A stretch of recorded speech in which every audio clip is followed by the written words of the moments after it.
हाँ भाई, नमस्कार प्यारे बच्चों, सभी का स्वागत है बीएससी प्रो क्लासेस में। और प्यारे बच्चों, कैमरा खराब होने के कारण से लास्ट 2 या 3 दिन से अपनी क्लासेस रेगुलर नहीं हो पा रही हैं। कोई दिक्कत नहीं है, आज अपना जो कैमरा है वो बिल्कुल परफेक्ट चालू हो गया है। आप देख सकते हो, क्वालिटी आपको वैसी दिखेगी जो पहले दिख रही थी अपनी। ठीक है। और याद रखें कि जो अपनी क्लासेज हैं वो जैसे दिवाली खत्म होती है उसके बाद अपने डिजिटल पैनल पे क्लासेस होंगी। लेकिन आपको पता है, फिजिक्स तो मैं एक तरीके से ऑप्शनल पढ़ा रहा हूँ, तो इसलिए अगर हो सकता है तो नेक्स्ट टीचर जो आने वाले हैं एक फिजिक्स के, अगर वो अच्छा पढ़ाते हैं तो ज़रूर वो आपको पढ़ाएंगे फिजिक्स। और नहीं भी वो पढ़ाते हैं तो फिर भी मैं जो आपको फिजिक्स है वो डिजिटल पैनल पे पढ़ाऊंगा। अब कैसे पढ़ाऊँ, नोट्स के माध्यम से पढ़ाएं या कैसे पढ़ाएं, लेकिन पढ़ाएंगे शानदार तरीके से। ठीक है, अच्छा पढ़ाएंगे, कोई दिक्कत आपको नहीं आने देंगे। चलो प्यारे बच्चों, अब स्टार्ट करें आगे। अब सुनो, अब अपना जो टॉपिक था, लास्ट जो टॉपिक अपने छोड़ा था वो हमने क्या देखा कि एक 1D बॉक्स में कण की गति। एक 1D बॉक्स है, उस 1D बॉक्स में, और उस 1D बॉक्स में हमें कण की गति को निकालना है। इसको स्पेशल नाम भी दिया गया है, 1D पोटेंशियल बॉक्स। 1D विभव बॉक्स के नाम से भी दिया गया है इसका नाम। तो आप देख लेना, आप लिख भी लो, आपको मैंने लिखा भी दिया होगा, ऐसी बात नहीं है। हाँ तो प्यारे बच्चों, अब मेरी बात को ध्यान से सुनो। और जो एसपी ने एक सवाल पूछा था कि सर जो नेगेटिव अपनी डिफरेंशियल इक्वेशन में जो पावर आ रही है उसका सॉल्यूशन क्या होगा, उसका सॉल्यूशन निकल चुका है। अगर आप डिफरेंशियल इक्वेशन को ध्यान से देखो तो जहाँ पे माइनस आएगा आप माइनस कर लो, और माइनस जो आएगा ना वो, तो वहाँ पे आयोटा स्क्वायर का मान क्या होता है, -1। तो -1 की जगह पर आयोटा स्क्वायर ले लो, फिर आप अगल बगल में से आयोटा को कैंसिल करके मान आराम से निकाल सकते हो। ये उसका सॉल्यूशन है। आप करके देखना, नहीं होता है तो फिर मुझे बता देना। ठीक है मेरे बच्चों। हाँ भाई, बाकी डिफरेंशियल इक्वेशन बिल्कुल सेम रहेगी, जो मैंने करवा दिया वही सेम डिट्टो रहेगी, इसमें कोई फर्क नहीं रहेगा। ठीक है, जैसा प्लस है जैसा माइनस बिल्कुल डिट्टो रहेगा। बस बाकी जो मैंने कहा है वो काम कर ले। चलो, अब एक काम करते हैं। देखो, 1D बॉक्स में कण की गति आप देख लो। अब एग्जाम्पल मैंने दिया आपको और साथ साथ में डायग्राम मैंने बनवाया था। एक डायग्राम इस प्रकार था, देखो ये आपका एक डायग्राम। इस डायग्राम में ये आपकी दो दीवारें थी, और इस प्रकार से ये इन्फिनिट की ओर जा रही थी, मतलब ये अनंत दिशा की ओर जा रही थी। ठीक है, मैंने कहा अच्छी बात है। हमने कहा था कि ये हमारे पास में रीजन नंबर फर्स्ट है, जहां पर आपका वेव फंक्शन साइन फर्स्ट हो जाएगा, ये हमारे पास में साइन सेकंड हो जाएगा, और ये मेरे पास में साइन थर्ड। यहाँ पे आपका एक पार्टिकल है जो कि फ्रीली मोशन कर रहा है, यानी कि उसकी वी एक्स का जो मान है उसका हमारे पास 0 निकल के आता है। ऐसा कुछ मैंने बताया था ना आपको। तो ये पार्टिकल जो है ये साइन सेकंड में रहेगा, साइन फर्स्ट में साइन थर्ड में जा ही नहीं सकता, क्योंकि जो दीवारें हैं वो इस प्रकार से हैं कि ये बाहर निकल ही नहीं पाएगा। तो कह सकता हूँ ये साइन सेकंड में आपका पार्टिकल रहेगा, नहीं तो रहेगा ही नहीं। बाकी आप देख सकते हो ये हमारे पास में दो बाउंड्री हैं, x बराबर 0 और x बराबर a। अच्छी बात है, ये तो बताया था मैंने, अच्छी बात है। चलो, अब इसके बाद थोड़ा बहुत मैंने सॉल्यूशन करवा दिया था, और हम कहाँ तक पहुंच गए थे याद करो। मैं पहुंच गया था कि भैया हम यहाँ पे केवल साइंस सेकंड के लिए काम करेंगे, ओनली साइंस सेकंड के लिए, क्योंकि जो पार्टिकल आपका प्रेजेंट है, कण आपका जो प्रेजेंट है वो केवल और केवल सेकंड रीजन में प्रेजेंट है। तो हमने यहाँ पे देखो ये इस प्रकार निकाल लिया था, d2 साइन सेकंड अपॉन में dx² प्लस में 2m अपॉन में h कट स्क्वायर, और e साइन सेकंड हमने निकाला और बराबर में 0। इस प्रकार की कुछ कहानी हमने लास्ट इक्वेशन में निकाल ली थी। ठीक है, अब क्या करा मैंने, सुनना मेरी बात। यहां पे मैंने क्या करा कि 2m ई अपॉन में h कट स्क्वायर, कहाँ दिख रहा है आपको, 2m ई अपॉन में h कट स्क्वायर, इसको मैंने लेट करा माना, किसके बराबर माना, 2m ई अपॉन में h कट स्क्वायर बराबर, इसको मैंने माना k स्क्वायर के बराबर।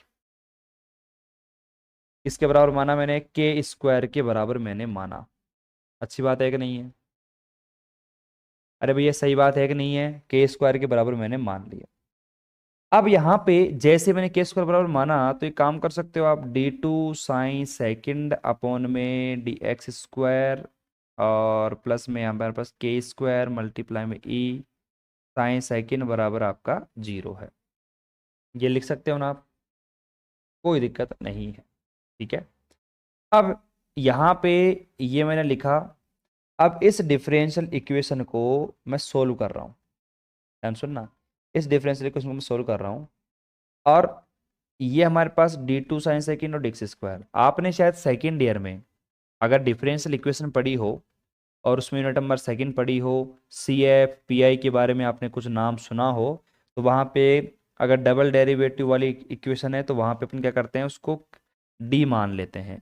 और यहाँ पे ये डबल डेरिवेटिव, तो ये हमारे पास क्या आ जाएगा, D स्क्वायर और साइन सेकेंड प्लस में ये हमारे पास के स्क्वायर ई, और ये साइन सेकेंड बराबर हमारे पास 0। ये कुछ नई बात नहीं है, आपने सेकेंड ईयर में सीखी हुई बात है, अगर आपने पढ़ा होगा ईमानदारी से तो। ठीक है। अब प्यारे बच्चों, हमने क्या करा, साइन सेकेंड यहाँ से कॉमन लिया, D स्क्वायर प्लस में हमारे पास के स्क्वायर ई, और ये हमारे पास में साइन सेकेंड बराबर आपका 0 हो गया। तो अब मैंने यहाँ पे देखा कि यार ये जो आपका तरंग फलन है, यानी कि वेव फंक्शन साइन सेकेंड है, ये तो 0 के बराबर नहीं हो पाएगा, क्योंकि अगर आपका वेव फंक्शन तरंग फलन ही 0 हो गया, तो इसका मतलब क्या है कि आपका पार्टिकल ही प्रेजेंट नहीं है। तो आप देख सकते हो कि यार पार्टिकल तो सेकंड रीजन में प्रेजेंट है, इसका मतलब आपका तरंग फलन 0 नहीं हो पाएगा। तो 0 कौन बनेगा, 0 बनेगा D स्क्वायर प्लस में के स्क्वायर ई बराबर आपका 0 बनेगा। ठीक है। यहां से मैंने क्या करा, यहां से अगर मैं बात करूं, सुनो सुनो सुनो सुनो यार, गलती कर रहे हैं अपन। यहाँ पे देखो के स्क्वायर ही आएगा ओनली, क्योंकि ई को तो मैंने यहाँ पे मान लिया ना 2m ई अपन में एच कट स्क्वायर, तो यहाँ पे देखो ई क्यों चल रहे हैं अब, साथ साथ में को लेके नहीं चलेंगे भैया, गलत बात है। ठीक है। तो D स्क्वायर प्लस के स्क्वायर बराबर 0, तो मैं अगर यहाँ से D का मान निकालूं तो देखो D स्क्वायर बराबर कितना आ जाएगा, माइनस का के स्क्वायर। और अगर D का मान मैं निकालना चाहूँ तो देखो अंडर रूट में कितना आ जाएगा आपके पास, अंडर रूट में माइनस का के स्क्वायर, और यहाँ पे प्लस माइनस का आ जाएगा। तो यहाँ पे देखो के स्क्वायर मेरे पास में है, अब अंडर रूट में माइनस आएगा तो अंडर रूट माइनस स्क्वायर क्या हो जाएगा, आयोटा स्क्वायर। तो डी का जो मान मेरे पास में आएगा वो कितना आएगा, प्लस माइनस का यहाँ पे आयोटा के।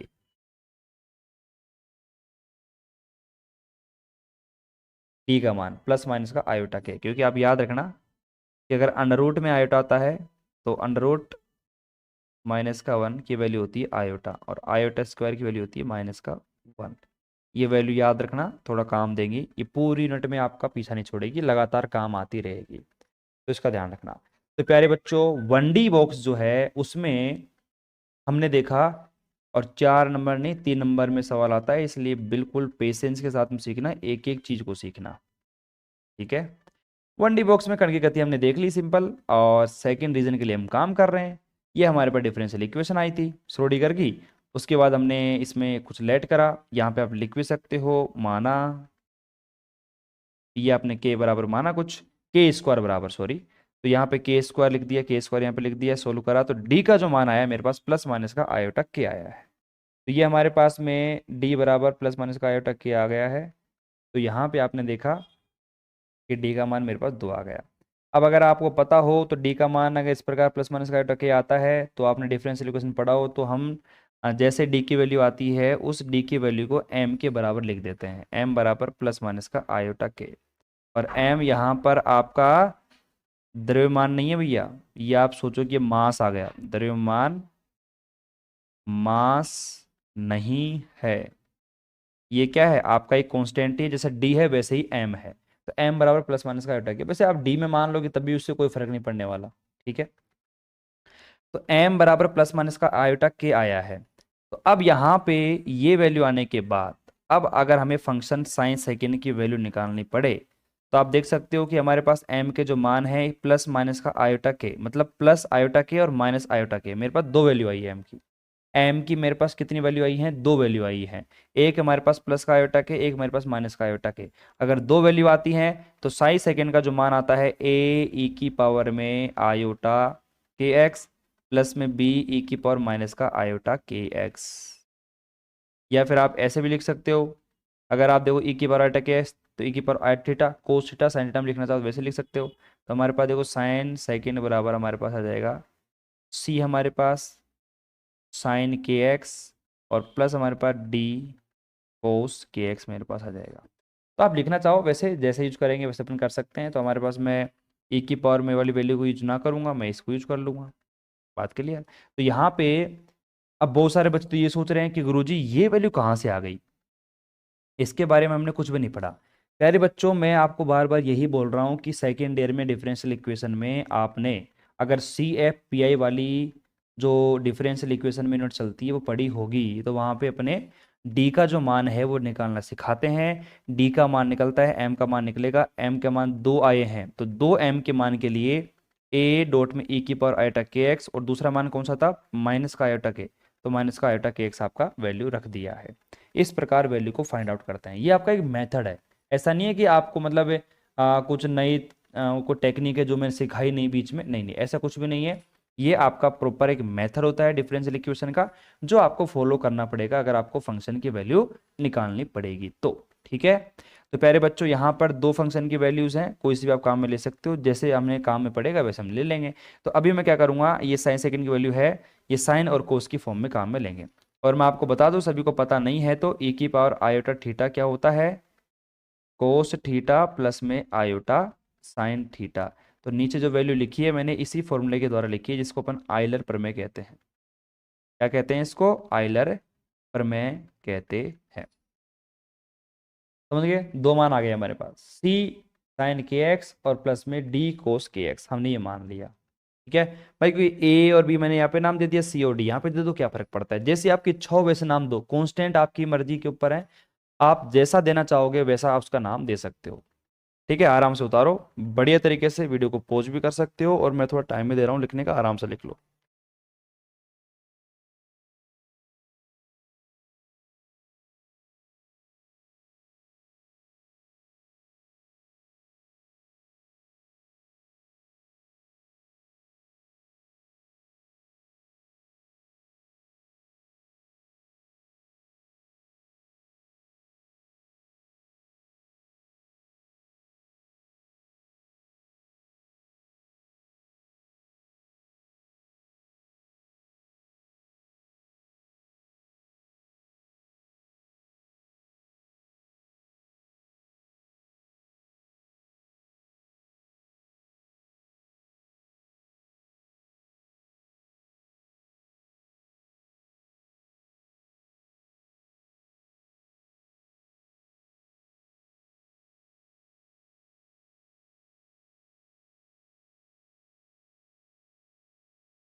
लिए प्यारे बच्चों, एक एक चीज को समझते हुए चलो, आपके मन में जो भी डाउट आए वो आप पूछो बढ़िया तरीके से। ठीक है, और एक एक चीज को मैंने समझाया है प्रॉपर वे में, देख लो। बाकी मैंने आपको बता दिया है कि भैया जो भी आपका डेरिवेशन रहेगा ना वो बिल्कुल ऐसा रहेगा कि आपको सब कुछ रटना ही पड़ेगा, आपको रटना ही पड़ेगा। इसमें कोई ऐसा नहीं है कि मतलब कोई अलग सी चीज़ है, नहीं नहीं, सब कुछ रटना पड़ेगा।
हाँ भाई।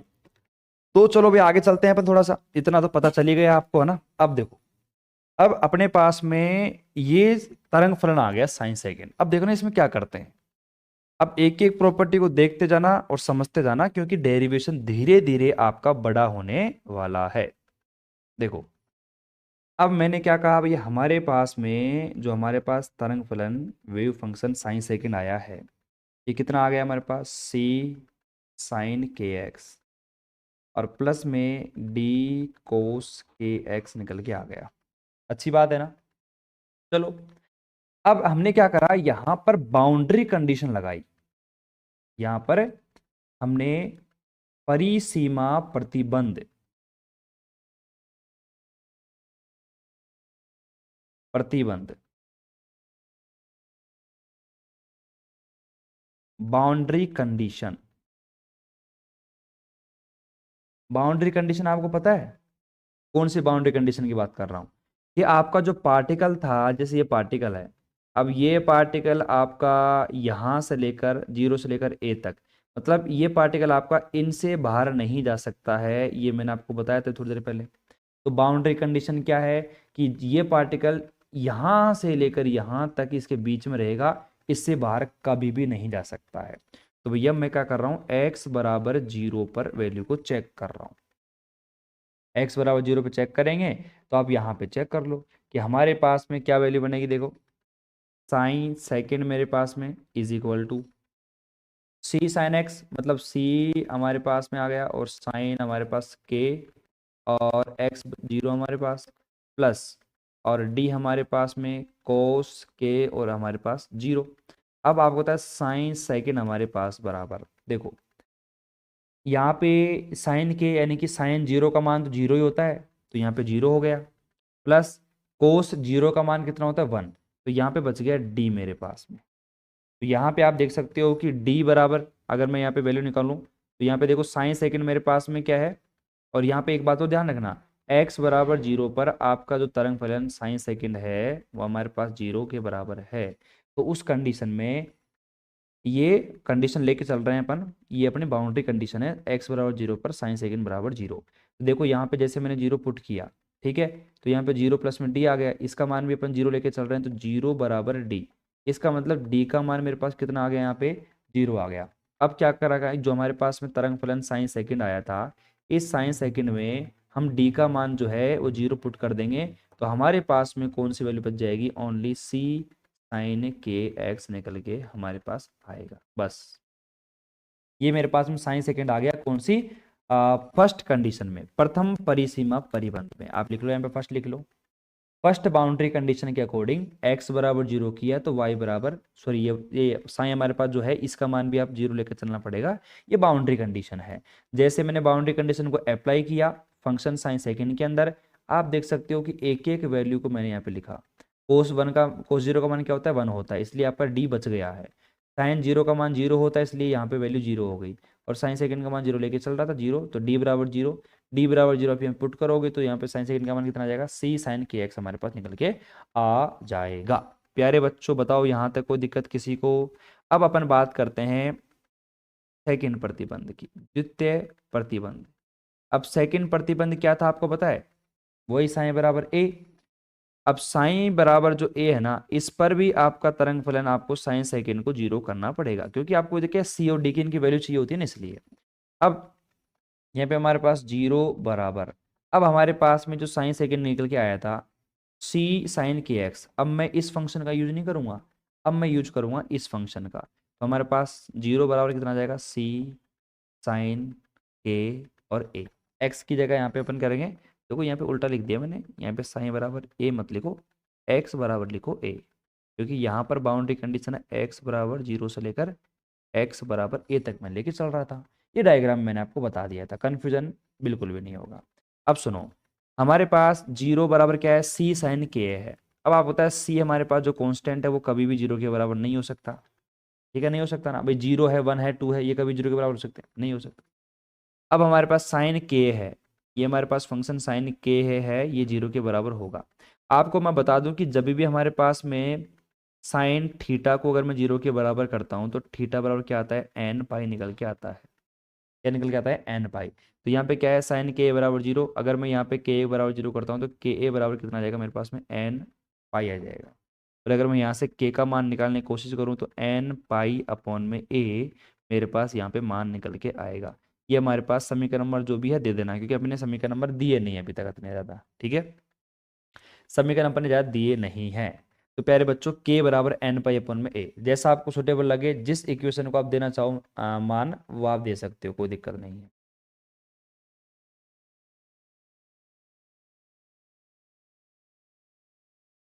ठीक है, चलो। तो यहाँ पर ये बात है। तो एक काम करो, सुनो भैया। तो के बराबर एन पाई अपॉन में ए हमारे पास वैल्यू निकल के आ गई। कोई समस्या, कोई प्रॉब्लम किसी को नहीं होगी। चलो, अच्छी बात है। अब ध्यान से सुनना, के बराबर एन पाई अपॉन में ए मेरे पास वैल्यू निकल के आ गई ना, ठीक है। अब सुनो, अब मेरे पास ये जो वैल्यू है ये के की, इस के की वैल्यू को मैं कहाँ पुट करता हूँ, इस साइन सेकंड में पुट करता हूँ, ठीक है। तो यहाँ पे अपने पास साइन सेकंड जो निकल के आएगा वो कितना आएगा, ऊपर कर दूँ, ये लो। साइन सेकंड बराबर कितना आ जाएगा हमारे पास, सी साइन, और के का मान कितना है, एन पाई अपॉन में ए, और मल्टीप्लाई में आपका एक्स, ठीक है। साइन सेकंड बराबर कितना आएगा हमारे पास, सी साइन एन पाई ए अपॉन में एक्स। ये हमारे पास निकल के आएगा। बताओ, कोई समस्या किसी को है? तो मेरे हिसाब से किसी को भी कोई समस्या नहीं होनी चाहिए। तो प्यारे बच्चों, एक काम करो, अभी तक मैंने क्या किया मुझे बताओ। आपने देखा कि मैंने अभी तक जो वैल्यू निकाली है उसके अकॉर्डिंग मैंने, आपके पास जो तरंग फलन था साइन, मैंने देखा कि यार केवल और केवल आपके सेकंड रीजन के अंदर आपका तरंग फलन हो सकता है। तो मैंने केवल सेकंड रीजन के लिए काम करना स्टार्ट किया। आपकी डिफरेंशियल इक्वेशन थी उसकी, प्रोडीगर की, उसको यूज किया। उसको यूज करने के बाद वहाँ पर हमने जो एच कट स्क्वायर 2m था उसको हमने क्या मान लिया, के मान लिया। उसके बाद हमने सोल्व किया, फिर उस डिफरेंशियल इक्वेशन को हमने सोल्व किया सी ए पी आई की फॉर्म में। फिर वहाँ से अपन ने साइन सेकंड का मान सी साइन के एक्स और डी कोस के एक्स वहाँ पे निकाला, ठीक है। उसके बाद हमने यहाँ पे प्रतिबंध लगा दिया, बाउंड्री कंडीशन लगा दी, परिसीमा लगा दी, एक्स बराबर 0 साइन सेकंड बराबर 0, ऐसी कुछ कंडीशन लगा दी। यहाँ पे कंडीशन लगाने के बाद आप देखो डी का मान 0 आ गया, साइन सेकंड बराबर सी साइन के एक्स मेरे पास आ गया। सी साइन के एक्स मेरे पास आ जाएगा। उसके बाद हमने सेकंड कंडीशन लगाई, एक्स बराबर ए वाली। जैसे हमने पुट करा यहाँ पे वैल्यू, के का मान एन पाई अपन में ए, साइन सेकंड बराबर मेरे पास कितना आ गया हमारे पास, सी साइन एन पाई अपन में ए मल्टीप्लाई में एक्स, ठीक है। यहाँ तक उतारो, फिर अपन आगे चलते हैं, फटाफट उतारो, देखो टाइम मत लगाओ, फिर अपन इसका आगे पोर्शन करते हैं।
हाँ भाई, उतार लिया आराम से।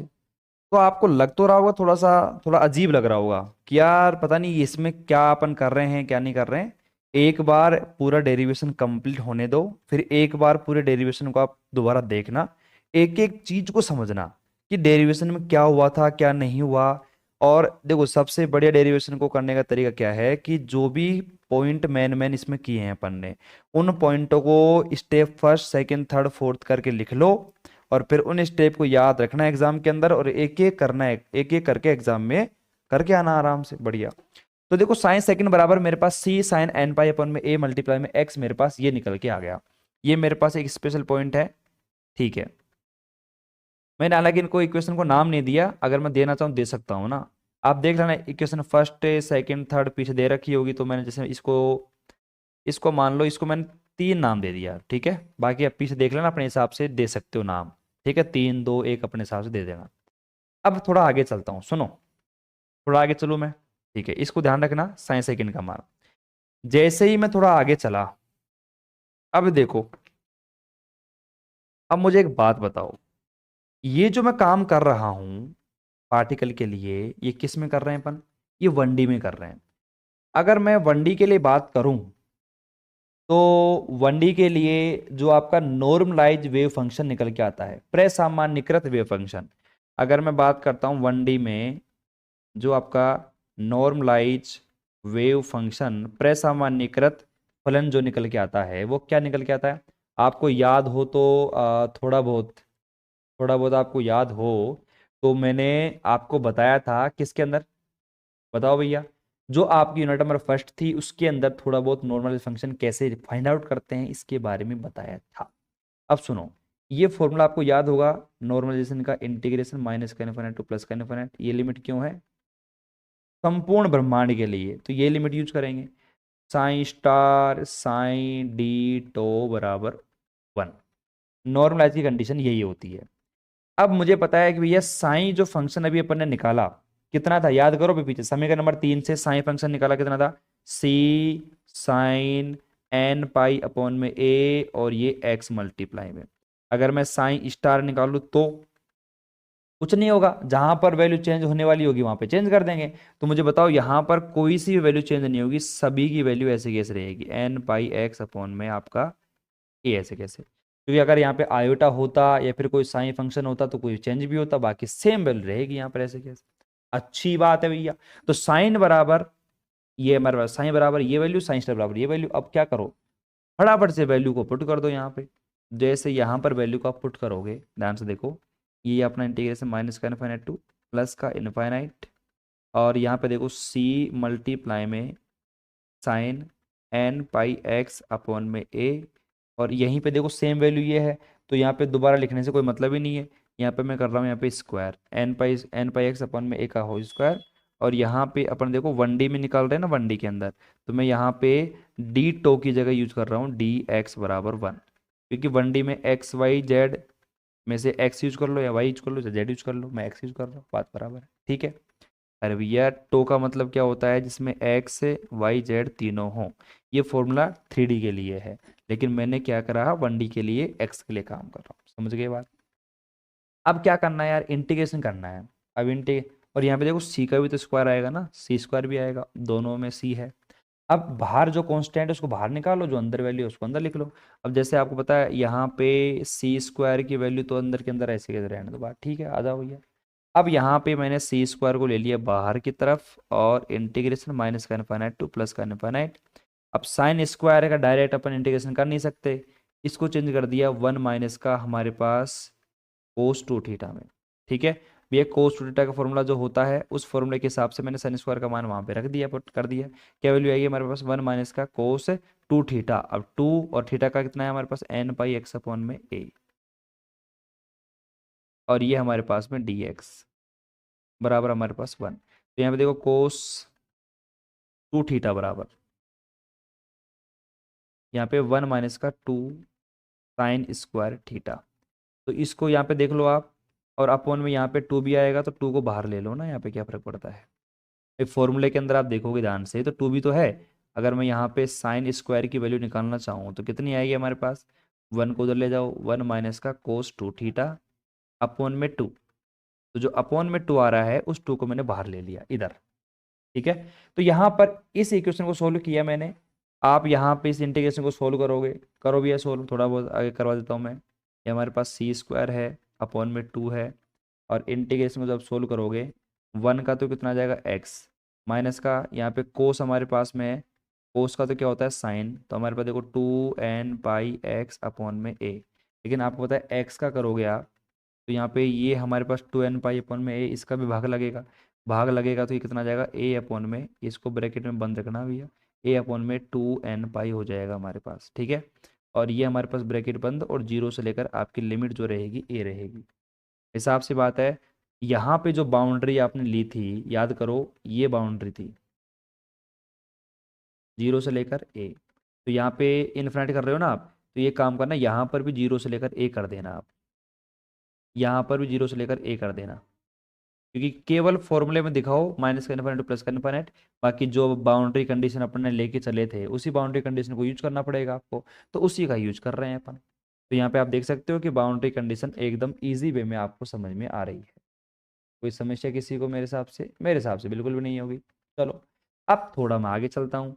अब जैसे ही मैं यहाँ पे आगे चला तो यहाँ पे आपने क्या देखा, सुना ध्यान से, बराबर क्या है आपका, बराबर 1 ही तो है, बराबर आपका 1 है। तो यहाँ पे देखो ये पूरी वैल्यू जब आप सोल्व करोगे तो सोल्व कर लेना, क्योंकि देखो साइन के अंदर आपको एन पाई दिख रहा है, तो साइन की जो वैल्यू है वो आपकी जीरो बनेगी, 100% है।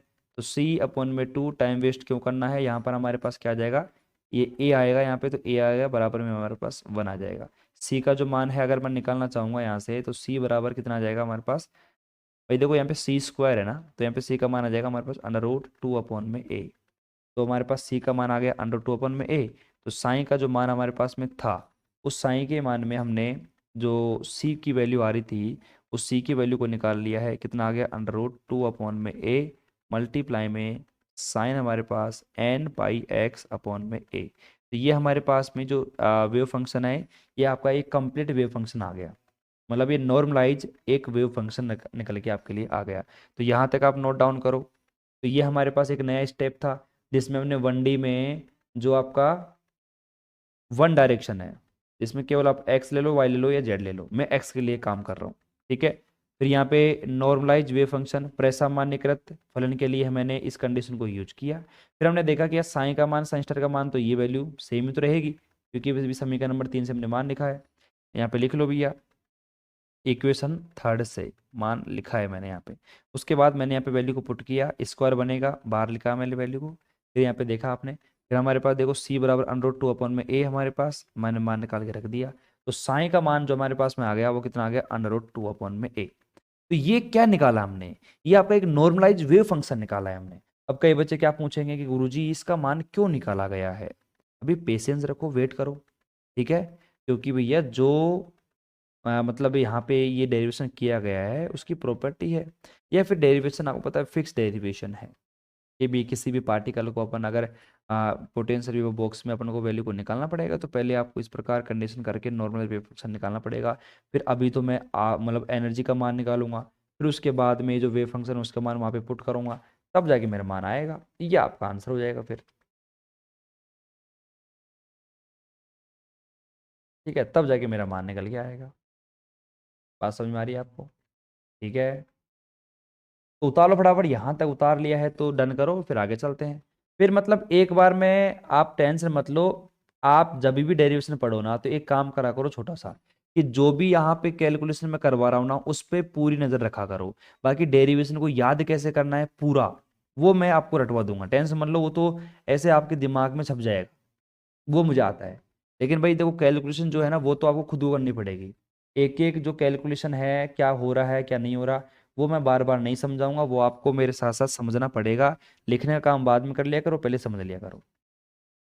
ठीक है, चलो आगे चलूँ मैं? हाँ भी आगे चलूँ, कमेंट कर सकते हो आराम से आप, अगर आपने लिख लिया हो तो। नहीं तो आराम से लिख लो भैया, कोई जल्दीबाजी नहीं है।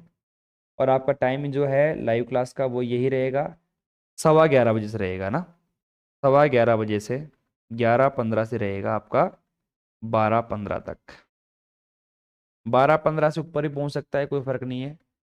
अरे कोई डेरिवेशन के बीच में इसको मत लिख लेना, ये 11-15 से 12-15 ये टाइम है आपका क्लास का, लाइव क्लास का। क्योंकि पहले टाइम था शाम को, लेकिन मैंने कर दिया, हमको मॉर्निंग में रख देते हैं यार, बच्चे परेशान रहते हैं कि सुबह सुबह क्लास लेके फ्री हो जाओ बस मस्त रहो, क्या फ़र्क पड़ता है। इसलिए मैंने सुबह सुबह रख दिया क्लास का टाइम। सुबह तो क्या कहेंगे, दोपहर की बात है ये तो। ठीक है भैया, लिख लिया होगा अब तो। चलो अब मैं आगे चलता हूँ, अब सुनना। ये मैंने यहाँ पे वेव फंक्शन निकाल लिया आपका, ठीक है। अब यहाँ पे ये देखो, जैसे हमारे पास वेव फंक्शन आ गया, अब मैंने क्या करा, मैंने लिखा यहाँ पे ऊर्जा आइगेन मान, ऊर्जा आइगेन मान, एनर्जी आइगेन वैल्यू। देखो हम जानते हैं, वी नो दैट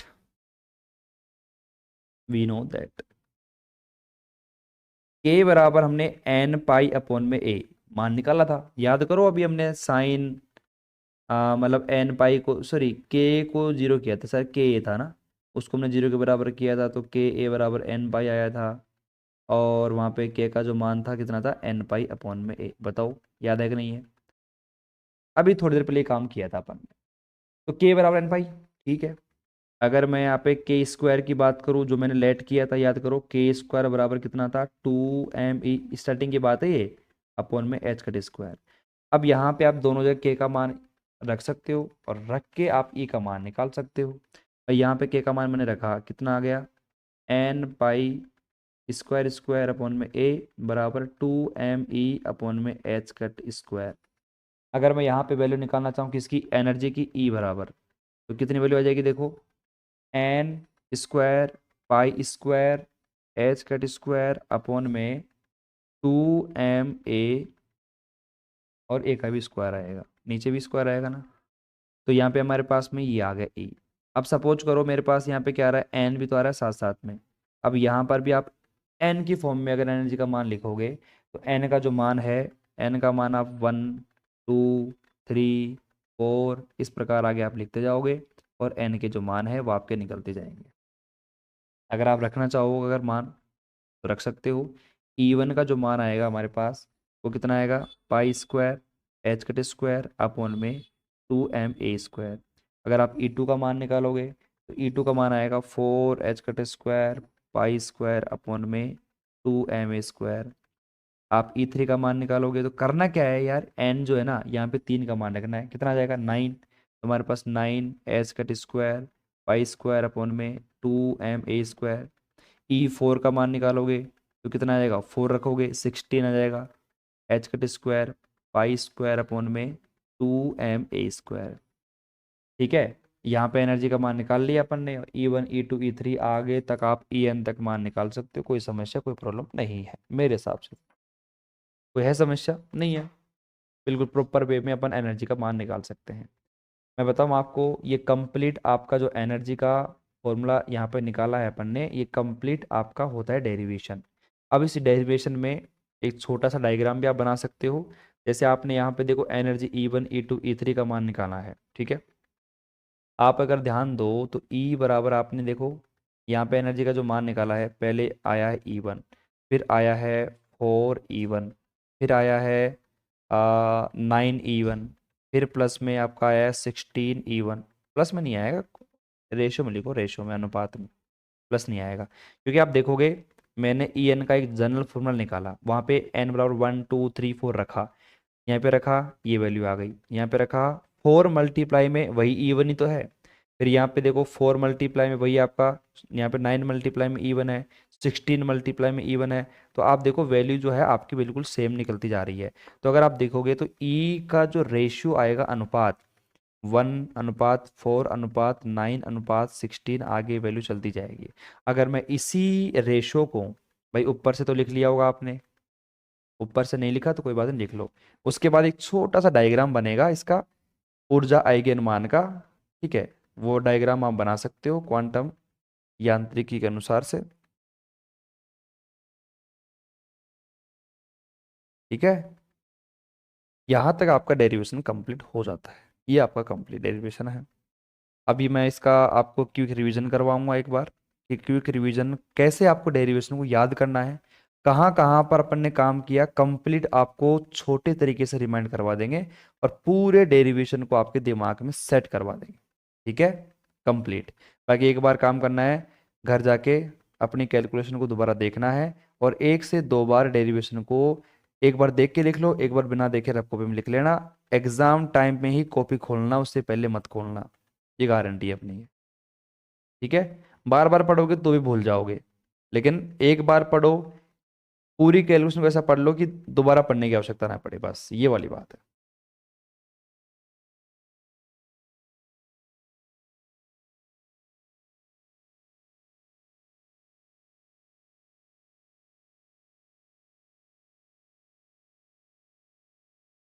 ठीक है, कोई समस्या किसी बच्चे को भैया? मेरे हिसाब से किसी भी बच्चे को कोई समस्या नहीं होगी। थोड़ा सा इसको मैं ऊपर कर देता हूँ भैया, अब तो लिख लिया होगा ऊपर से। अब इसका एनर्जी का एक कर्व छोटा सा बनता है, देखो इस प्रकार बनेगा। एनर्जी लेवल कर्व, एन बराबर 0 रहेगा, फिर एन बराबर 1, फिर हमारे पास एन बराबर 2, फिर एन बराबर 3, फिर एन बराबर 4 मेरे पास। आप लिख सकते हो इस प्रकार, एन बराबर 1, एन बराबर 2, एन बराबर 3, एन बराबर 4, आगे आप वैल्यू निकाल सकते हो। ठीक है, ये हमारे पास में जो एन बराबर 1 निकल के आता है ना, इसे कहते हैं अपन शून्य बिंदु ऊर्जा। शून्य बिंदु ऊर्जा। अब कई बच्चे क्या कहेंगे कि सर शून्य बिंदु ऊर्जा तो एन बराबर 0 को कहना चाहिए। नहीं नहीं, एन बराबर 0 को नहीं कहेंगे, एन बराबर 1 को कहेंगे। 0 पॉइंट एनर्जी, शून्य बिंदु ऊर्जा। फिर आगे first point energy, second point, ऐसे लिख सकते हो आप। ठीक है, जैसी आपकी इच्छा हो। तो ये डायग्राम आप बना लेना, इच्छा हो तो। नहीं तो डायग्राम जो मैं नेक्स्ट बनवाने वाला हूँ वो है इंपॉर्टेंट, जो कि आपके एग्जाम में काफी बार पूछा जाएगा। तो कैलकुलेशन में कोई दिक्कत मेरे हिसाब से बिल्कुल नहीं है। आराम से मैंने के का बराबर कर दिया दोनों का मान। मैंने अभी वैल्यू को निकाला, ई एन का मान 1 2 3 4 करके मैंने ई एन का मान निकाल दिया। चलो, यहाँ तक किसी को समस्या? आपने आराम से उतार भी लिया होगा।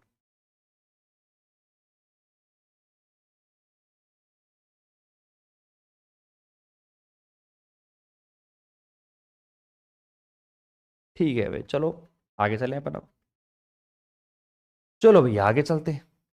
और जो रिकॉर्डेड लेक्चर देखेंगे वो आराम से पॉज करो वीडियो को, और फिर आराम से बनाओ, देखो कोई समस्या नहीं है, बिल्कुल प्रॉपर वे में। ठीक है, अब सुनना, अब ध्यान से सुनना भैया, मेरी बात को बिल्कुल तरीके से सुनो। इस पूरे कंप्लीट डेरिवेशन में हमने क्या किया था, पहले वो बता देता हूँ आपको मैं, डेरिवेशन को रिपीट करवा देता हूँ। फिर इसका एक छोटा सा ग्राफ है 1D बॉक्स में, जो अपन ने अभी पार्टिकल के लिए एनर्जी का मान निकाला, जो भी मान निकाला है उसके लिए ग्राफ बनता है, और वो भी 1 नंबर या 2 नंबर में ग्राफ पूछा जाता है। ठीक है, प्यारे बच्चों मुझे एक बात बताओ, हमने 1D पोटेंशियल बॉक्स में पार्टिकल की गति को देखा। स्टेप नंबर फर्स्ट में क्या करा कि जो हमारे पास में श्रोडिंगर की डिफरेंशियल इक्वेशन थी उसको हमने याद रखा। ठीक है, उसको यूज किया। फिर उसके बाद स्टेप नंबर सेकंड में हमने क्या करा, उस डिफरेंशियल इक्वेशन में जो भी हमारे पास कांस्टेंट था के मान लिया वहां पे। ठीक है, तो कांस्टेंट के माना, और के मान लिया जो भी उसके अंदर वैल्यू थी 2 H कट M E, हमारे पास जो भी था उसको हमने के मान लिया था। फिर उसके बाद स्टेप नंबर थर्ड में क्या करा, स्टेप नंबर थर्ड में जो डिफरेंशियल इक्वेशन अब बनी थी उस डिफरेंशियल इक्वेशन का मैंने क्या करा, सॉल्यूशन कर दिया। ठीक है, और वो भी किसकी वजह से, आपका CF/PI की जो अपने पास इक्वेशन आती है उस इक्वेशन से मैंने CF/PI, वहाँ पे मैंने इसका सॉल्यूशन करा CF/PI से, डिफरेंशियल इक्वेशन जो कि सेकेंडरी का मेथड लगता है। उसके बाद हमने क्या करा, स्टेप नंबर वही आपका 4 आता है। और याद रखना, ये जो हम काम करेंगे स्टेप नंबर थर्ड का काम करेंगे, ये हम ओनली तरंग फलन सेकंड के लिए काम करेंगे, क्योंकि उसी के अंदर आपका पार्टिकल प्रेजेंट है।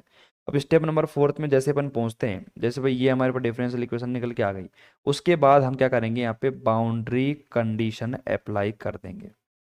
बाउंड्री कंडीशन अप्लाई करने के बाद स्टेप नंबर 5 में आपने क्या देखा था कि भैया हमने जो तरंग फलन है, जो नॉर्मलाइज नॉर्मलाइज वेव फंक्शन प्रसामान्यकृत प्रसामान्यकृत जो प्रॉपर्टी है उसका यूज करा था, इंटीग्रेशन साइन मल्टीप्लाई में साइन स्टार डी टो बराबर 1।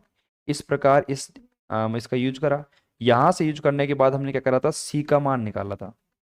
फिर हमारे पास साइन बराबर एक पूरा फंक्शन बन के आ गया था। फिर स्टेप नंबर 6 में जो भी हमने कांस्टेंट के माने थे, जो कांस्टेंट के माने थे, उन के कांस्टेंटों को हमने देखा, आपस में कर दिया बराबर। और बराबर करने के बाद हमने वहाँ पे एनर्जी का मान निकाला, और एनर्जी का जो मान निकल के आ गया वही आपका आंसर निकल के आ गया। तो बताओ भैया, 1D विवो बॉक्स में, 1D पोटेंशियल बॉक्स में श्रोडिंगर डिफरेंशियल इक्वेशन को यूज करा, के कांस्टेंट माना, सी एफ पी आई निकाला, बराबर जीरो किया, जो भी मान आया वहां से, उसके बाद उसे साइन सेकंड में बाउंड्री कंडीशन अप्लाई करी, एक्स बराबर जीरो, एक्स बराबर ए, याद करो। उसके बाद हमने नॉर्मलाइज वेव फंक्शन की सहायता से सी का मान निकाला, और फिर कंप्लीट साइन सेकंड का जो मान है आपके सामने आया। फिर जो भी आपके पास के की जो वैल्यू निकल के आई थी उनको आपस में बराबर कर दिया, और बराबर करने के बाद आपने ई एन का मान निकाल दिया। तो ये तो आपके पास नॉर्मलाइज वेव फंक्शन हो गया था, और ये आपके पास एनर्जी आ गई। तो दोनों को निकाल के आपको एग्जाम में आना है इससे 1D विवो पोटेंशियल बॉक्स के अंदर। तो आपको वो भी आ गया और वो भी आ गया। अब ये इस तरीके से आप अपने अकॉर्डिंग, ये तो मैंने बताया है बिल्कुल जल्दी जल्दी में, आप अपने अकॉर्डिंग भी यहाँ पर क्या कर सकते हो, वैल्यू को पुट कर सकते हो। जैसे भी आप Schrodinger differential equation short form एक पेज लो, उस पेज में ऊपर लिखो 1D potential box, step number first में श्रोडिंगर डिफरेंशियल इक्वेशन लिख दो। फिर जो भी स्टेप नंबर 5 6 में आप इसको तोड़ दो, और जब भी रिवीजन करो तो एक बार उसको देख लो। ये मान के चलो कि 100 में से 95% बच्चे ये काम नहीं करते हैं, और जो नहीं करते हैं ना वो कहते हैं गुरुजी इस डेरिवेशन को याद कैसे करें, ये याद कैसे होगा। अरे भैया, इसको याद नहीं करना, इसको टुकड़ों में तोड़ लो। भैया ये कहाँ पे होगा, ये कैसे होगा, ये क्या होगा। अगर आप टुकड़ों में तोड़ लेते हो ना तभी आपका काम बनेगा, नहीं तो नहीं बनेगा। टुकड़ों में तोड़ोगे तभी काम बनेगा। मैं पहले भी कह रहा हूँ, अभी भी कह रहा हूँ, जब तक आपने इन सभी बड़े डेरिवेशनों को टुकड़ों में नहीं तोड़ा आप यहाँ पे सॉल्यूशन नहीं कर पाओगे। ये मैं आपको पहले कह रहा हूँ, ठीक है। आराम से टुकड़ों में तोड़ देना, लिख लेना, एनर्जी का मान निकल गया, एनर्जी का मान जहां तक आ जाए समझ लेना आपका काम बन चुका है, ठीक है। अब देखना, अब इसी के अंदर क्या है कि पूरा डेरिवेशन आपका कंप्लीट हो जाएगा। फिर अगले ही जो लेक्चर रहेगा उसमें अपन 3D जो बॉक्स, अपना 3D पोटेंशियल बॉक्स है उसके लिए स्टडी करेंगे, ठीक है। इसलिए यहाँ पे जो लास्ट एंड फाइनल इसमें टॉपिक आता है छोटा सा, वो टॉपिक आता है कि भैया जो एनर्जी हमारे पास निकल के आई थी उसके लिए कर्व, या फिर आप कह सकते हो जो हमारे पास से साइन एन का जो मान आया था कितना था, √2/a, साइन हमारे पास एन पाई एक्स अपॉन में ए। इस तरंग फलन के लिए आपको यहाँ पे एक ग्राफ ड्रॉ करना है। तो प्यारे बच्चों मैंने क्या करा, ग्राफ ड्रॉ करने के लिए सिंपल सी बात है, एन बराबर 1 2 3 4 मान रखते जाओ। जैसे आप यहाँ पे एन बराबर 1 करोगे, एन बराबर 2 करोगे, एन बराबर 3 करोगे, आपके पास वैल्यू निकलती आएगी, ठीक है। तो अब यहाँ पे ध्यान से देखना, यहाँ पे आप ध्यान से देखोगे तो जैसे एन बराबर 1 किया तो यहाँ पे कितना आएगा, देखो √2/a, और साइन मेरे पास पाई एक्स अपॉन में ए। फिर आप देखो यहाँ पे √2/a, साइन हमारे पास में कितना आ जाएगा 2 पाई एक्स अपॉन में ए। इस प्रकार आपको वैल्यू देखने को मिलेगी, ठीक है। अब ध्यान से देखना, इस ग्राफ को अपन बनाएंगे कैसे, इस ग्राफ को बनाएंगे कुछ इस प्रकार, गलती मत करना मैं पहले कह रहा हूँ। अपन साइन एन तरंग फंक्शन के लिए ग्राफ बना के दिखा रहे हैं, ग्राफ कैसे बनेगा।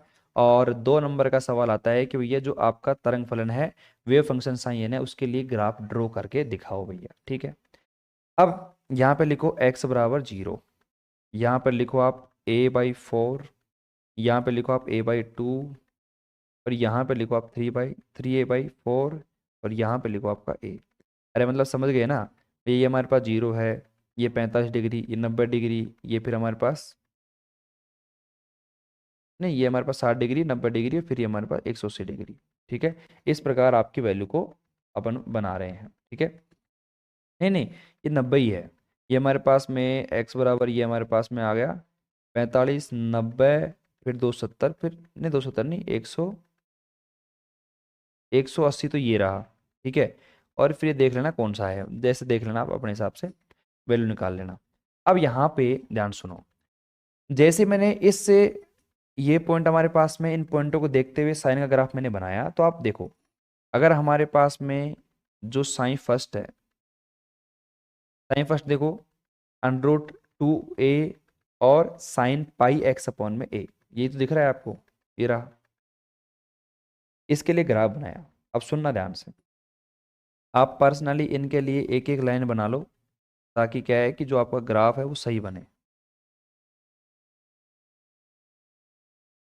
ठीक है, अब मुझे बताओ कि साइन जीरो का मान क्या होता है। तो आप कहोगे एक लाइन यहाँ पे बना लो बढ़िया तरीके से, मुझे बताओ साइन जीरो का मान क्या होता है। साइन जीरो का मान होता है जीरो। फिर थोड़ा आगे बढ़ेंगे, a/4 के लिए साइन का मान कुछ न कुछ होगा। फिर आपको होता है साइन 90 का मान 1 होता है, तो साइन 90 के लिए हमारे पास मैक्सिमम वैल्यू रहेगी। फिर जैसे ही वैल्यू अगर पाई की तरफ पहुंचेगी तो साइन पाई का मान आपको पता है जीरो रहता है, तो ये देखो वापस पाई की तरफ वैल्यू जाएगी, तो ये आपका वापस से वैल्यू जीरो बन गया। बताओ, ये साइन फर्स्ट जो हमारे पास में है n=1, उसके लिए ये ग्राफ आपका बन गया। अब यहाँ पे इसी प्रकार मैं थोड़ा आगे चलता हूँ, और ये देखो थोड़ा अपन आगे चलते हैं। ठीक है, तो अब हमारे पास में जो वैल्यू रहेगी साइन, ये साइन 2 रहेगी हमारे पास में, तो ये हमारे पास √2 अपॉन में a, और साइन हमारे पास में 2πx अपॉन में a, क्या है हमारे पास में 2πx अपॉन में a। ठीक है, अब यहाँ पे ध्यान से देखना, ये हमारे पास में क्या है 2πx अपॉन में a। अब इसके लिए ध्यान से देखना, हमारे पास में अब जो वैल्यू रहेगी उसमें क्या है कि आपके टुकड़े हो जाएंगे। ध्यान से देखना कैसे, भाई यहाँ पर हमारे पास में क्या है 2πx अपॉन में a, और जैसे 2πx अपॉन में a बना, देखो यहाँ पर हमारे पास जो वैल्यू रहेगी ना, यहाँ पे रहेगी मैक्सिमम, फिर 90 पे वैल्यू रहेगी जीरो, फिर नेगेटिव वैल्यू जाएगी नीचे की तरफ, और ये आपका ग्राफ बनेगा इसका। ये किसका है आपका 2/a, और साइन हमारे पास 2x अपॉन में a। ये ग्राफ आप याद करो, रट लो, या फिर कुछ भी कर लो, लेकिन एग्जाम में ये ग्राफ आता है, वो भी 2 नंबर का, देख लो आप। ठीक है, क्योंकि आप यहाँ पे देखोगे साइन थीटा, मेरे पास देखो कई बच्चे कंफ्यूज हो रहे हैं कि सर यहाँ पे ये जो ग्राफ आपका सेकंड वाला बनाया है आपने, ये किस प्रकार बना दिया। मतलब अभी तो आपने देखो ये पूरा बड़ा बनाया था, फिर आपने छोटा बना दिया, फिर अरे भैया ध्यान से समझो, आपका जो थीटा है वो बदल चुका है। अगर मैं कंपेयर करवाऊं n=1 में जो थीटा था वो था आपका साइन और पाई एक्स अपॉन में a। ठीक है, लेकिन जैसे ही आपका n2 किया आपने, तो वहां पे आपका साइन में थीटा जो है वो चेंज हो गया, वहां पे 2πx अपॉन में a हो गया। और जैसे मान चेंज हुआ, अब आप देख लो यहाँ पे हमारे पास जो वैल्यू रहेगी मैक्सिमम रहेगी, उसके बाद यहाँ पर हमारे पास वैल्यू रहेगी जीरो रहेगी a/2 पे। आप मान रख के देखो क्या दिक्कत है। और यहाँ पर आप a/4 करके रखो a का मान, उसके बाद आप यहाँ पे a/2 रखो x का मान, सॉरी, और मान रखते जाओ, आप वैल्यू निकालते जाओगे। रखो भैया, जैसे n2 है, n2 में आप a/4 रखोगे तो हमारे पास मैक्सिमम वैल्यू मिलेगी, a/2 रखोगे जीरो मिलेगा। रख के देख लो, मैं मना थोड़ी कर रहा हूँ, रख के देखो एक बार आप। आपका जो मन का जो डाउट है वो क्लियर करते हैं। देखो, इस पहली लाइन के लिए मैं काम करता हूँ, ध्यान सुनना। तो मेरे पास क्या है साइन पाई एक्स अपॉन में ए है, मैंने देखो यहाँ पे जीरो किया है, तो साइन जीरो का मान तो जीरो हो गया। उसके बाद मैं काम करता हूँ, मान लीजिए कि x बराबर मैंने a/4 रखा, मैंने रखा, तो यहाँ पे देखो देखो यहाँ पे ध्यान से साइन पाई मल्टीप्लाई हमारे पास a है, और हमारे पास क्या है a/4, मेरे पास में a से a कैंसिल, साइन पाई/4 का मान आपके पास आ गया। साइन पाई/4 का मान यही होता है। ठीक है, इतना ही होता है, निकल के आता है। अब उसके बाद मैं थोड़ा आगे चला, तो यहाँ पे हमारे पास देखो साइन हमारे पास पाई, और ये हमारे पास में क्या आ गया एक्स का मान a/2 और अपॉन में a से कैंसिल पाई/2। साइन पाई/2 यानी कि 90 का मान मैक्सिमम रहता है, पता है आप सभी को। तो चलो साइन 1 के लिए तो सभी को पता है, मान निकल के आ जाएगा। अब काम करता हूँ मैं यहाँ पे साइन 2πx अपॉन में a के लिए, सुनना ध्यान से, मैं इसके लिए काम करूँगा। अब आपने यहाँ पे देखा x का मान रखा मैंने a/4, अब जैसे मैंने a/4 रखा, अब ध्यान से देखना, साइन आपका 2π a अपॉन में 4 और ए से कैंसिल, 2 से 2 कैंसिल, यहाँ पे क्या बचेगा π/2। साइन π/2 क्या रहेगा आपका, मैक्सिमम रहेगा। तो देखो मैक्सिमम कर दिया मैंने। और जैसे आप यहाँ पे a/2 रखोगे, a/2 से क्या हो जाएगा, ए से कैंसिल, 2 से 2 कैंसिल, साइन पाई बचेगा। रख के देख लो आप एक बार। जैसे ही मैंने यहाँ पे x बराबर a/2 रखा, देखो यहाँ पे कितना आ जाएगा, साइन हमारे पास 2, हमारे पास मल्टीप्लाई पाई, ए का मान रख दिया a/2 अपॉन में ए से कैंसिल, 2 से 2 कैंसिल, साइन पाई का मान 0। देख लो a/2 पे 0 है मान। अब खुश होना आराम से आप। तो एग्जाम्पल ले लो आप आराम से, और एग्जाम्पल समझ लो एक एक चीज़ों को। तो यहाँ पे आप सभी के लिए बना सकते हो, n/1 n/2। अब आप n/3 के लिए बना सकते हो, 4 के लिए, 5 के लिए। जैसे जैसे आगे बढ़ोगे ग्राफ आपका उतना छोटा होता चला जाएगा। ठीक है, ये पता है आप सभी को, कोई समस्या नहीं है ना बिल्कुल भी। चलो ठीक है, तो बाकी आप देख लो आराम से। बिल्कुल प्रॉपर मैंने बता दिया है एक एक चीज़ को, डायग्राम कैसे बनेगा। एग्जाम में ये डायग्राम आता है, याद करो, रटो, कुछ भी करो और समझो। ये मैंने समझा भी दिया है, जो बच्चे समझ सकते हैं, समझ पाए हैं, वो आराम से समझ लो आराम से। बाकी जो नहीं समझ पाए हैं वो आराम से डायग्राम को रट सकते हैं। ठीक है, रटना कोई बड़ी बात नहीं है। चलो भैया ठीक है, अब चलें आगे। अब एक छोटा सा डायग्राम, ये तो हमारे पास किसका था, साइन एन का डायग्राम था। ठीक है, जो कि हमने देखा कि यार नेगेटिव में भी जा रहा है और पॉजिटिव में भी जा रहा है, दोनों जगह वैल्यू आपकी आ रही है। लेकिन जैसे ही मैंने, पॉज कर लो वीडियो को, देख लेना आराम से ना, नहीं उतारा है तो वीडियो को पॉज कर लो भैया, उतार लो। अब जैसे मैं थोड़ा आगे चलता हूँ, अब सुनना ध्यान से। ये हमारे पास में किसका ग्राफ था, साइन का ग्राफ था। किसका ग्राफ था भैया, साइन का ग्राफ था। ठीक है, अब साइन एन का ग्राफ था। सपोज करो मैं इंटीग्रेशन और मॉडुलस में साइन का स्क्वायर डी टो, जिसे अपन क्या कहते हैं, जिसे अपन पी भी कहते हैं, या फिर आप कह सकते हो integration psi star psi d tau भी कहते हैं। सपोज करो मुझे इसका ग्राफ बनवाना हो, मुझे प्रायिकता ग्राफ बनाना हो, प्रोबेबिलिटी ग्राफ बनाना हो, तो साफ सी बात है यहाँ पर क्या है, मॉडुलस साइन का स्क्वायर। इसका मतलब क्या है कि जो ग्राफ अभी मैंने बनाया था वो ग्राफ सेम रहेगा डिट्टो। देख लो आप, ये आपका वही a/4 0, वही आपका a/2, वही आपका ये आया 3a/4, और ये आपका हमारे पास में a। ये चार वैल्यू हमारे पास में है, ये चार वैल्यू वही सेम रहेंगी, वही हमारे पास में, वही ये n/1 के लिए, वही हमारे पास ये n/2 के लिए। लेकिन फ़र्क क्या होगा कि जैसे मान लीजिए कि n/1 के लिए तो सारी जो वैल्यू थी आपकी सारी पॉजिटिव थी, ठीक है नहीं थी भैया, और यहाँ पे वैल्यू मैक्सिमम थी, बाकी नीचे वैल्यू आ गई। उसके बाद जैसे आप n/2 के लिए गए थे तो देखो यहाँ पे ये मैक्सिमम था इस प्रकार, ठीक है, और नीचे नेगेटिव वैल्यू गई थी। लेकिन आपको पता है यहाँ पर आपने लगा दिया है मॉडुलस, तो आपकी जो नीचे वाली वैल्यू थी ना वो भी आपके अब ऊपर ही आ जाएगी। आंसर, ये आपका डायग्राम है किसका, प्रोबेबिलिटी का, प्रायिकता का डायग्राम है। आराम से उतारो यहाँ तक, और आपका जो 3 नंबर का टॉपिक है वो कंप्लीट होता है। 1D बॉक्स में किसी पार्टिकल की जो मोशन है, गति है, उसको मैंने पढ़ लिया और मैंने आपको पढ़ा भी दिया है। ठीक है, चलो आज के लिए इतना ही। अब मिलते हैं कल की क्लास में। धन्यवाद, bye bye, tata bye bye. चलो।